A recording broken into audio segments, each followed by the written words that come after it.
She's back, maybe. Just when you thought Linda McMahon had disappeared from public life, it seems that she might be getting to run again.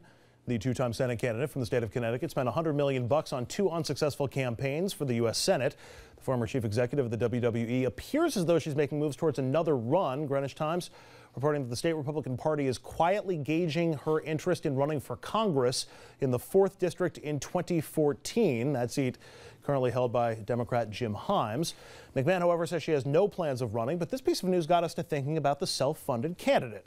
Linda McMahon has spent more than anyone ever has of their own money trying to win any federal seat. Ross Perot came close. He spent $72 million on his 2 presidential bids. So is a self-funded candidate a good thing or a bad thing? You could argue that successful self-funded candidates are beholden to no one when they're in office. McMahon used to use that as a selling point during her campaign, saying, quote, "In the Senate, I will owe you, not the special interests who corrupt so many career politicians." However, some say that self-funded candidates essentially buy the election. Mayor Bloomberg, for example, spent more than $108 million on his campaign to win a 3rd term. Did you know he's a billionaire?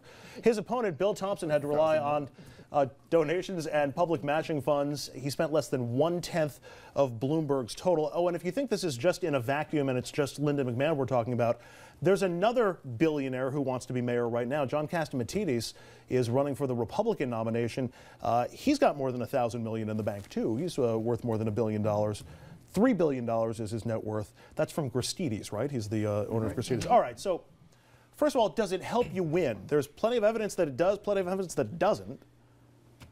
I don't think it's a magic bullet to be a self-funder, to be a billionaire. I don't think that makes the candidate. I think your candidate still has to have some decent qualities, which I still believe is a good thing in this business. From my perspective as a consultant, I'm sure I would love several self-funding candidates. It makes life a lot easier. But the truth is, again, I think it comes down to the type of candidate. And I don't think having $1 billion should keep that person from fundraising, because at the end of the day, fundraising should also, in a campaign, should be about more than just the money you raise, but you need people that are going to invest. You need to show that you have a number of donors on top of the amount you're bringing in, to show that you have some people buying in and investing in your campaign, and that you're viable. People want to be part of what you have to offer.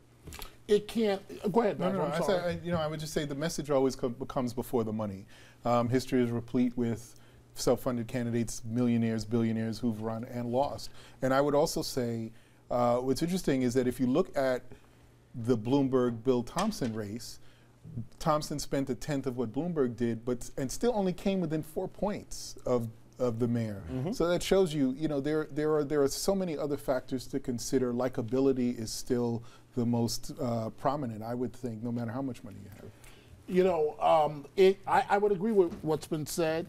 But money sure makes it a whole lot easier when you're running for office. It can't guarantee that you will win.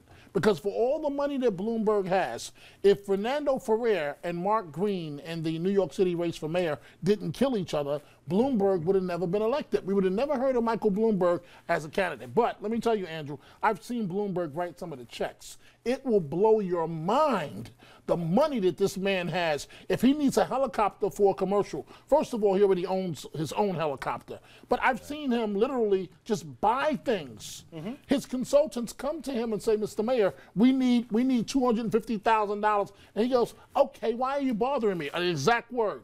"Take it out of this account." Boom. Done. Does it help you govern if you are elected? Is that whole argument that you're beholden to nobody, is that really true?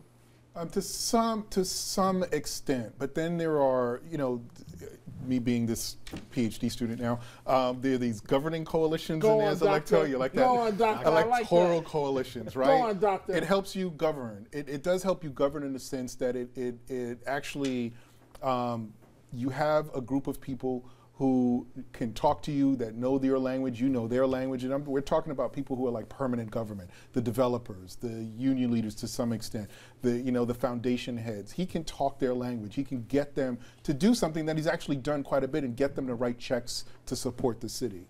That's where I think it helps. But I look at like the U.S. Senate right now, and if you had somebody in there who was a billionaire and who was beholden to no one, and you really, one of the problems I think that we've had is that there haven't been enough competing interests on some of these lawmakers. You have districts that are so one-sided or the other that people feel like they're not beholden to anybody. Is it the job? I mean, would New York City mayor be better for a billionaire than U.S. Senate? Well, yes and no. I mean, again, it comes down to the type of individual. I mean, how did they become a billionaire? You know, how did they make their money? True. What That's is the experience that they have that they can bring to New York City mayor, that they can bring to the Senate, that they can bring to Congress? I know several millionaires that are in Congress that aren't beholden to anybody. There's a few of them that act like they're not beholden to anybody, but they're not standouts in terms of being, you know, making a difference in what's happening right now. I have an idea as an experiment. Give me $1 billion. I'll run for office. I'll report back to you all in a little bit. Yeah? Yeah. Sure, sure. That didn't go over so well. We're going to take a quick break. When we come back, we're going to explain what high-frequency trading is and why you should be concerned about it and how it impacts the way Wall Street works. Stay with us.